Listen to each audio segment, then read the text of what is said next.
அனைவருக்கும் வணக்கம். இன்னைக்கு கதை பேர் வந்து ஒரு நாளின் 24 மணி நேரம். சுடாமணி அவர்களுடைய கதை தான். வழக்கம் போல் இதுவும் வந்து ஒரு உளவியல் சார்ந்த ஒரு கதை தான். இதில் வந்துட்டு 2 நண்பர்கள் வராங்க. ஒருத்தர் பேர் வந்து நடேசன், இன்னொருத்தர் பேர் பாலு. இப்போ பாலு வந்து யாருன்னா நடேசன் கூட அவருடைய ஆஃபீஸில் வேலை செய்கிற ஒரு கொலிக்கு.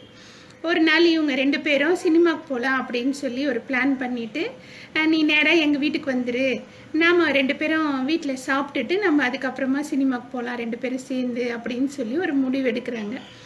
இப்போ பாலு வந்துட்டு அப்போ தான் புதுசாக சேர்ந்த ஒரு ஆஃபீஸில் இருக்கிற கொல்லிக்கு. ஸோ நடேசன் வீட்டுக்கு வந்து அவர் வரார். இப்போ வீட்டுக்குள்ளே நுழையும் போதே வந்துட்டு நடேசனுடைய அம்மா வந்து அவனை வந்து வரவேற்கிறாங்க. அதாவது ஏதோ ஒரு நிழல் உருவம் தெரியுதே அப்படின்னு சொல்லிட்டு, அதாவது வலது கண் மேலே அவங்களுடைய கையை வந்து கூரையாக்கி இப்படி பார்க்குறாங்க. யார் ஏதோ நிழல் அடுதே யார் அப்படின்னு சொல்லும்போது உடனே வந்து நடேசன் என்ன பண்ணுறாரு, வீட்டுக்குள்ளே வந்துட்டு, ஆமாம் உனக்கு இதே தான் வேலை, யார் வீட்டுக்கு வந்தாலும் முன்னாடி வந்து நின்று நீ தான் வந்து அவங்கள வந்து விசாரிப்ப அப்படின்னு சொல்லிட்டு ரொம்ப சலிச்சுக்கிட்டு, போமா உள்ளே போமா அப்படின்னு சொல்லி அவங்கள உள்ளே அனுப்பிட்டு, வாடா வா வா நடேசன் வா, பாலு வா அப்படின்னு சொல்லி நடேசன் வந்து பாலுவை அழைச்சிக்கிட்டு உள்ளே போகிறாரு. அதுக்குள்ளே அந்த அம்மா வந்துட்டு, இப்போ பாலுவா யார், புதுசாக இருக்கே பேர், இதுக்கு முன்னாடி நான் கேள்விப்பட்டதே இல்லையே, உன் ஆஃபீஸில் வேலை செய்கிறவரா அப்படின்னு சொல்லி அந்த அம்மா வந்து திரும்பியும் வந்து கேட்குறாங்க.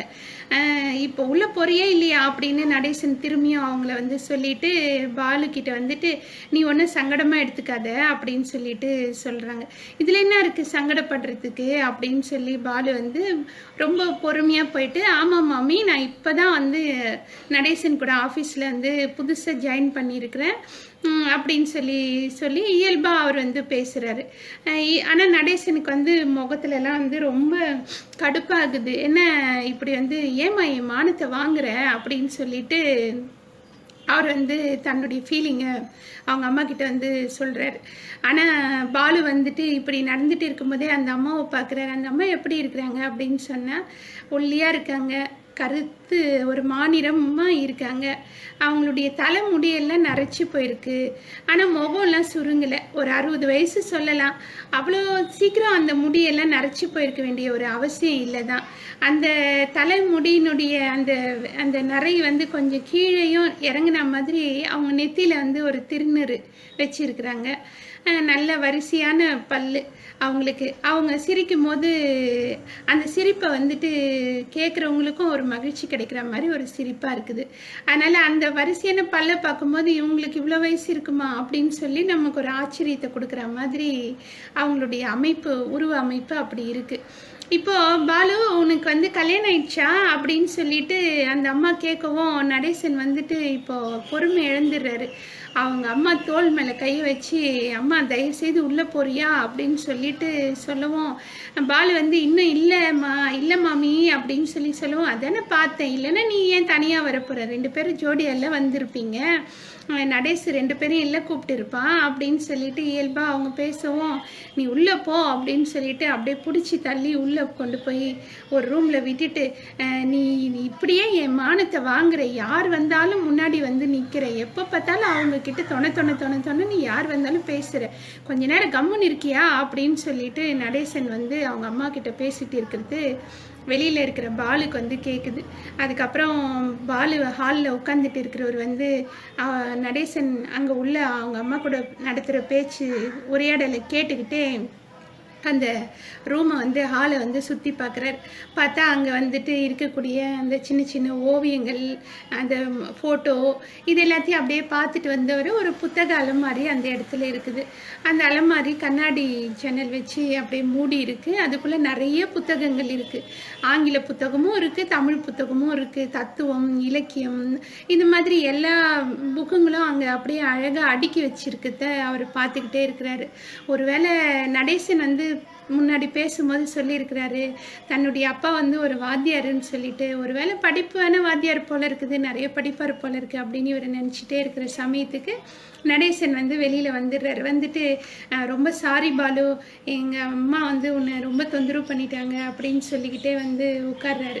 அதுக்குள்ளே இவர் என்ன பண்ணுறாரு, அவர் கையில் வச்சுட்டு இருந்த 2 பேக்கெட் பிஸ்கெட் எடுத்து கொடுக்குறாரு. இதெல்லாம் எதுக்கு அப்படின்னு சொல்லி நடேசன் கேட்கும்போது, அட குழந்தை இருக்கிற வீட்டில் சும்மா வருவாங்களாப்பா அப்படின்னு சொல்லி குழந்தைக்காக இதை வச்சுக்கோ அப்படின்னு சொல்லி சொல்லும்போது, வீட்டுக்குள்ளே இருந்து நடேசனுடைய மனைவியும் அப்படியே அவங்க மனைவியை வந்து ஜெராக்ஸ் எடுத்த மாதிரி ஒரு குழந்தையும், ஒரு 4 வயசு குழந்தையுமா 2 பேரும் வெளியில் வராங்க. வந்தவுடனே மரியாதை நிமித்தமாக பேச்சுவார்த்தைகள் நடக்குது. நல்லா இருக்கீங்களா, நீங்கள் சாப்பிட்டீங்களா, இந்தாங்க காப்பி எடுத்துகிட்டு வரேன் அப்படின்ற அந்த ஃபார்மாலிட்டிஸ் எல்லாம் முடிஞ்ச பிறகு குழந்தைய வந்துட்டு கூப்பிட்டு அவர் கையில் வச்சுட்டு இருக்கிற அந்த பிஸ்கெட்டை வந்து பாலு கொடுக்குறாரு. உடனே நடேசன் வந்துட்டு என்ன சொல்லணும், யாராவது அங்கிள் வந்து கேட்டு இந்த மாதிரிலாம் கொடுத்தா என்ன சொல்லணும் அப்படின்னு கேட்டோடனே தேங்க்யூ அப்படின்னு சொல்லுது அந்த குழந்தை. தேங்க்யூக்கு அப்புறம் அப்படின்னு சொல்லி சொல்லும்போது தேங்க்யூ அங்கிள் அப்படின்னு சொல்லி அந்த குழந்தை சொல்லவும், அதுக்கப்புறமா அவங்க வந்து சரி காப்பி சாப்பிடுங்க அப்படின்னு சொல்லி திரும்பியும் சொல்கிறாங்க. இல்லை இல்லை வேணாம், ஒரேடியே சாப்பிட்டுட்டு நாங்கள் நூன் ஷோ போகிறதுக்கு தானே வந்திருக்குறேன், ஒரேடியே சாப்பிட்டுட்டு அப்படியே கிளம்பலாம் அப்படின்னோடனே, ஓ அப்படியா, சரி சரி அப்போ நான் போய் சீக்கிரமாக சமையலை முடிக்கிறேன் அப்படின்னு சொல்லி நடேசன் ஒய்ஃப் வந்து அந்த இடத்த விட்டு போயிடுறாங்க. இப்போது நடேசன் வந்து அப்படியே எப்போன்னு காத்துக்கிட்டு இருந்த மாதிரி, ரொம்ப சாரி பாலு, எங்கள் அம்மா இருக்காங்க பாரு, ஒரு பெரியவங்க தானே, இவ்வளோ வயசாகுது இல்லை, அவங்களுக்கு பாரு ஒரு விவஸ்தை இருக்குதா பாரு, கொஞ்சம் கூட வந்து நாகரிகமே இல்லாமல் வரவங்க கிட்ட எல்லாம் போய் முன்னாடி நின்று பேசுகிறாங்க அப்படின்னு சொல்லிட்டு, இதை பற்றி பாலு வந்து காதில் வாங்குறாரா இல்லையான்றதை பற்றிலாம் நடேசன் யோசிச்சுக்கவே இல்லை. அவரே வந்து சொல்கிறாரு, அவங்க வந்து அவங்களுக்கு என்ன குறை வச்சுருக்கேன்னு சொல்லி, எங்கள் அப்பா வந்து வாத்தியாராக இருந்து ரிட்டையர் ஆனவர், அவருடைய பென்ஷன் பணம் 300 ரூபாய் வருது அம்மாவுக்கு, அது வரலன்னா கூட நான் வந்து அவங்கள நல்லா தான் பார்த்துட்டு இருப்பேன், ஆனால் அவங்களுக்கு நினப்பு நான் வந்து அந்த பென்ஷன் பணம் 300 ரூபாயை வச்சுக்கிட்டு என்னவோ மாட மாளிகை கட்டிடுற மாதிரி அவங்க நினச்சிட்டு இருப்பாங்க. அவங்களுக்கு நல்ல சாப்பாடு போடுறேன், நல்ல துணிமணி எடுத்து கொடுக்குறேன், உடம்பு சரியில்லைன்னா ஹாஸ்பிட்டல் கூட்டிகிட்டு போகிறேன், இன்னும் வேறு என்ன செய்யணும் சொல்லுங்கள் பாலு, அவங்கள வந்து ஆனால் அவங்களுக்கு மனசுக்குள்ளே நான் அவங்கள சரியாக பார்த்துக்கல அப்படின்னு ஒரு குறையோடவே அவங்க இருக்கிறாங்க அப்படின்னு சொல்லிட்டு கடன்னு அவர் மனசில் இருக்கிறது எல்லாத்தையும் ஒப்பிக்கிறாரு. அவர் பாலு வந்து நினச்சிக்கிறாரு, இது என்ன இது, நம்ம இப்போ தான் வீட்டுக்கு வரோம், நம்ம இப்போ தான் இவர் கூட ஆஃபீஸில் பழகுறோம், அதுக்குள்ளே இவர் ஏன் வீட்டு விஷயத்தையெல்லாம் நம்மக்கிட்ட சொல்கிறாரு தேவையில்லாமல் அப்படின்னு நினச்சிக்கிட்டு, இருந்தாலும் அதுக்கு என்ன பரவாயில்ல நடேசன், அவங்க பெரியவங்க, நம்ம அட்ஜஸ்ட் பண்ணி தான் போகணும் அப்படின்னு சொல்லி சரின்னு வேறு டாப்பிக்கை மாற்றி இவரை வந்து மூடை மாற்றலாம் அப்படின்னு சொல்லி பாலு வேறு டாப்பிக்லாம் எடுத்து பேசிக்கிட்டு இருக்கிறாங்க.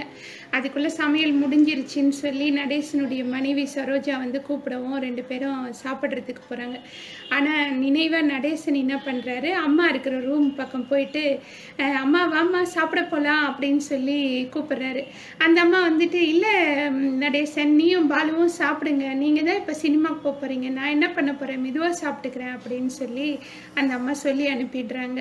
இதை கேட்டுக்கிட்டே பாலு வெளியில் நிற்கிறாரு. அப்புறம் உட்காந்து எல்லாரும் சாப்பிட்றாங்க. சந்தோஷமாக சாப்பிட்டு முடித்த பிறகு நடேசன் வந்துட்டு, நான் வந்து போய் ட்ரெஸ் பண்ணிட்டு வரேன், நீங்கள் ஏதோ வெயிட் பண்ணுங்க அப்படின்னு சொல்லிட்டு உள்ளே போகிறாரு. இவர் பாலு வந்துட்டு திரும்பியும் ஹாலுக்குள்ளே வந்துட்டு இன்னும் அந்த அம்மாவை வந்து பார்க்கலாம் அப்படின்ற மாதிரி வர்றாரு. அங்கே பார்த்தா அந்த அம்மா புத்தக அலமாரியாண்ட நின்றுட்டு இருக்கிறாங்க.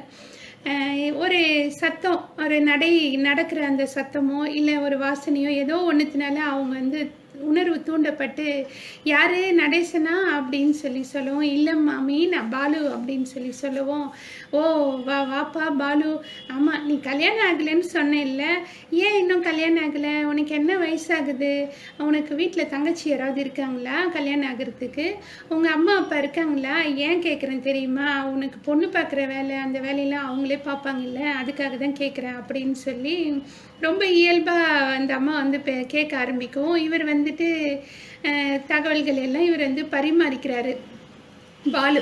அதுக்கப்புறம் அந்த அம்மா வந்து முன்னாடி நகர்ந்து நடக்கிறதுக்கு வராங்க. ஆனால் முன்னாடி இருந்த நாற்காலியில் அவங்க இடிச்சுக்கிட்டு விழ போகிறாங்க. உடனே பாலு ஓடி போய் பார்த்து மாமி பத்ரம் மாமி அப்படின்னு சொல்லி அவங்கள பிடிச்சி விழாமல் நிறுத்தின பிறகு, ஒன்றும் இல்லைப்பா, எனக்கு வந்துட்டு கண் வந்து லேசாக அப்படியே மறைக்குது. இந்த 3 மாதமாக தான் இன்னும் ரொம்ப பிரச்சனையாக இருக்குது. முன்னாடிலாம் வந்து கொஞ்சமாவது படிக்கிறதுக்கு முடியும். இந்த புத்தகங்கள்லாம் நான் வந்து படிப்பேன். ஆனால் இப்போ சுத்தமாக எழுத்தே தெரியல. மனுஷெல்லாம் வந்து சும்மா அப்படியே ஏதோ நிழல் உருவம் மாதிரி தான் தெரியுது. இந்த புக்கெல்லாம் எங்கள் வீட்டுக்கார் வாங்கி வச்சது தெரியுமா? அவர் வந்து ரொம்ப படிக்கிறதுல இஷ்டம். ஆனால் அவரை விட எனக்கு தான் புத்தகம்னா ரொம்ப இஷ்டம். நான் அந்த காலத்து எஸ்எல்சி தெரியுமா அப்படின்னு சொல்லி அந்த வரிசையான பல்ல அப்படியே காமிச்சு அவங்க வந்து சிரிக்கிறாங்க. சிரிச்சிட்டே சொல்கிறாங்க, இது மட்டுமா, கையெழுத்தும் இந்த அழகாக தான்ப்பா இருக்கும். எப்போவாவது ஒரு முறை நடேசன் அப்பாவுக்கு உடம்பு சரியில்லைன்னு வச்சுக்கோ, ஈஸி சேரில் உட்காந்துட்டு அப்படியே டிக்டேட் பண்ணுவார். இல்லை நோட்ஸ் ஆஃப் லெசன்லாம் நான் தான் அதை வந்து எழுதுவேன். என் கையெழுத்தை பார்த்துட்டு எவ்வளோ மணிமணியாக இருக்கும் உன் கையெழுத்துன்னு சொல்லுவார்.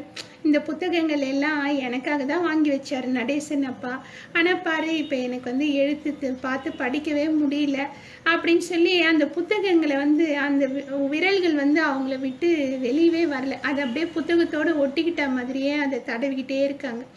அந்த விரலில் வந்து பாலு நிற்கிற இடத்துல இருந்து பார்க்கும்போது அவர் நடுக்கம் தெரியுது. அது அவங்களுடைய தள்ளாமையினாலேயா, இல்லை இப்போ இருக்கிற அந்த மன கஷ்டத்தினாலேயா, இல்லை ரெண்டுத்தினாலேயுமா தெரியல. ஆனால் அவங்க அந்த புத்தகத்தை வந்து தடவி கொடுத்துக்கிட்டே இருக்கிறாங்க. இப்போது பாலு வந்து கேட்குறாரு, உங்களுக்கு என்ன பிரச்சனை, கேட்ராக்டா அப்படின்னு சொல்லி கேட்கும்போது, ஆமாம் கேட்ராக்டு தான், கண் வந்து ஆப்ரேஷன் பண்ண நல்லா தெரியும் அப்படின்னு சொல்கிறாங்க. ஆனால் நடேசன் என்ன பண்ணுவான் பாவம், அவனுக்கு 1000 வேலை இருக்குது. இதுக்காக பண்ண முடியுமா சொல்லு? அவன் மனைவி முன்னாடி வேலைக்கு போயிருந்தா, இப்போது அவன் வேலைக்கு போகிறதில்ல. இப்போ எல்லா செலவையும் நடேசன் தானே சமாளிக்கணும். அது மட்டுமா, இப்போ வந்து மருமக 2வது பிள்ளையா உண்டாக்கியிருக்கா, எவ்வளோ செலவு இருக்கும் அப்படின்னு சொல்லிட்டு, இருந்தாலும் நடேசன் வந்து என்னை எந்த குறையும் இல்லாமல் தான் பார்த்துக்கிறான் பாலு. நல்ல ட்ரெஸ் வாங்கி தரான், சாப்பாடு நல்லா போடுறான், எனக்கு உடம்பு சரியில்லைன்னா ஹாஸ்பிட்டல் கூட்டிகிட்டு போகிறான், அதெல்லாம் பார்த்துக்கிறான். ஆனால் இந்த 24 மணி நேரமும் நான் தின்றது தூங்குறது தவிர வேற என்ன பண்ண முடியும் சொல்லு? அது இந்த உடை உடுத்திக்கிறதும் சாப்பாடு சாப்பிட்ற நேரம் தவிர மீதி நேரம்லாம் நான் என்ன பண்ணுறது? அந்த 24 மணி நேரத்தை எனக்கு செலவு பண்ணுறதுக்கு வழி தெரியலையே அப்படின்னு சொல்லி அந்த அம்மா வந்து ரொம்ப ஆழமான ஒரு வார்த்தை சொல்கிறாங்க. பார்வை வந்து மங்கி கையில் நடுக்க வந்துட்டாலும் மூளை சரியாக தானே இருக்குது. நான் பொழுது போகணும் இல்லை? எனக்கு இந்த கண் ஆப்ரேஷன் பண்ணி ஒரு கண் தெரிஞ்சிச்சின்னு வச்சுக்கோ, நான் ஏன் இவங்களை எல்லாம் தொல்லை பண்ணுறேன்? அவனுக்கு ரொம்ப வருத்தம். வீட்டுக்கு யாராவது வந்தால் நான் அவங்கக்கிட்ட பேசுகிறேன், அவங்கக்கிட்ட வந்து நான் மானத்தை வாங்கிடுறேன் அப்படின்னு சொல்லி என்னை திட்டுறான். ஆனால் எனக்கு யார்கிட்ட பேச முடியும் சொல்லி? நான் பொழுது போக வேணாவா எனக்கு? இதே கண்ணு தெரிஞ்சதுன்னா இந்த புத்தகத்தை எல்லாம் எடுத்து வச்சுட்டு நான் பாட்டுன்னு ஒரு மூலையில் கிடப்பேன் இல்லையா அப்படின்னு பேசிட்டு இருக்கிற சமயத்திலேயே நடேசன் வந்து ரெடி ஆகிட்டு வெளியில் வந்துடுறாரு. வேட்டி சட்டையில் இருந்தவர் இப்போ வந்து நல்லா ஃபேண்ட்டும் ஸ்லாக்கும் போட்டுக்கிட்டு ஜம்முன்னு பவுடர்லாம் அடிச்சுக்கிட்டு வெளியில் வராரு. வந்தோடனே அவங்க அம்மா கூட வந்து பாலு பேசிகிட்டு இருக்கிறத கேட்டுக்கிட்டே, என்ன மறுபடியும் தன்னுடைய தொண்ண ஆரம்பிச்சிட்டால எங்கள் அம்மா, அவளுக்கு இதே தான் வேலை அப்படின்னு சொல்லவும், இல்லை பாலு வந்து சொல்கிறாரு, இல்லை மாமி வந்து சகஜமாக தான் பேசிகிட்டு இருந்தாங்க அப்படின்னு சொல்லிட்டு இருக்கிற சமயத்தில், சரி வா போகலாம், நம்ம வெளியில் போனால் ஆட்டோ கிடைக்கும், அந்த மூலையில் போனோடனே நம்ம ஆட்டோ பிடிச்சிட்டு நம்ம சினிமா தேட்டருக்கு போகலாம் அப்படின்னு நடேசன் சொல்கிறான். அந்த நேரம் பார்த்து வீட்டு வாசலில் பெல் அடிக்குது, காலிங் பெல். என்னன்னா ஒரு போஸ்ட்மேன் வந்துட்டு மணி ஆர்டர் வந்திருக்கு கல்யாணி அம்மாவுக்கு அப்படின்னு சொல்லி தகவலை சொல்கிறாரு. ஆமாம், இன்னைக்கு 30வது தேதி இல்லை, மறந்தே போச்சு அப்படின்னு சொல்லி நடேசன் உள்பக்கமாக குரல் கொடுத்து என்ன சொல்கிறாரு, சரோஜா இங்கே வா, அம்மாவை கைப்பிடிச்சி கூட்டிகிட்டு போஸ்ட்மேன் வந்திருக்காரு பாரு அப்படின்னு சொல்லிட்டு 2 பேரும் அந்த இடத்த தாண்டி வெளியில் வந்து தெருவில் நிற்கிறாங்க. தெருவில் வந்து நிற்கிற சமயத்திலேயே அந்த மூலையில் ஒரு ஆட்டோ, காலி ஆட்டோ வந்துட்டு இருக்குது. அதை கைத்தட்டி கூப்பிட்டு நடேசன் இங்கே வா வான்னு கூப்பிட்றாரு. அது வரத்துக்குள்ளே பாலு இன்னொரு முறை திரும்பி பார்க்குறாரு. அப்படி பார்க்கும்போது சரோஜா வந்து தன்னுடைய மாமியாரை கையை பிடிச்சி கூட்டிகிட்டு வராங்க. அந்த அம்மா வெயில் வந்து வெளியிலேருந்து அந்த வெயிலுடைய அந்த வெளிச்சத்தை கூட தாங்க முடியாமல் கண் அப்படியே இப்படி மூடிக்கிட்டே வந்துட்டு அவ்வளோ ஒரு மணிமணியான கையெழுத்தும் படிக்கிறதுல ரொம்ப ஆர்வம் இருக்கக்கூடிய அந்த அம்மா வந்துட்டு போஸ்ட்மேன் வந்து கையை பிடிச்சி இடது கையில் ஒரு கை நாட்டை வைக்க வச்சு அவங்க கிட்ட வந்து பணத்தை கொடுக்கக்கூடிய அந்த காட்சியை பாலு வந்து பார்க்குறார். இது எவ்வளோ ஒரு வலி நிறைந்த ஒரு காட்சி இல்லையா? ஒரு நாளின் 24 மணி நேரம் வந்துட்டு ஒரு வயதானவர்கள் வந்து அந்த 24 மணி நேரத்தை மிகப்பெரிய ஒரு கொடுமையாக தான் நினைக்கிறாங்க அப்படின்றத சூடாமணி அம்மா ரொம்ப அழகான வார்த்தைகளில் இந்த கதையில் சொல்லியிருக்காங்க. நீங்களும் வந்து சூடாமணியினுடைய எழுத்தை ரசிச்சிருப்பீங்கன்னு நம்புகிறேன். நன்றி.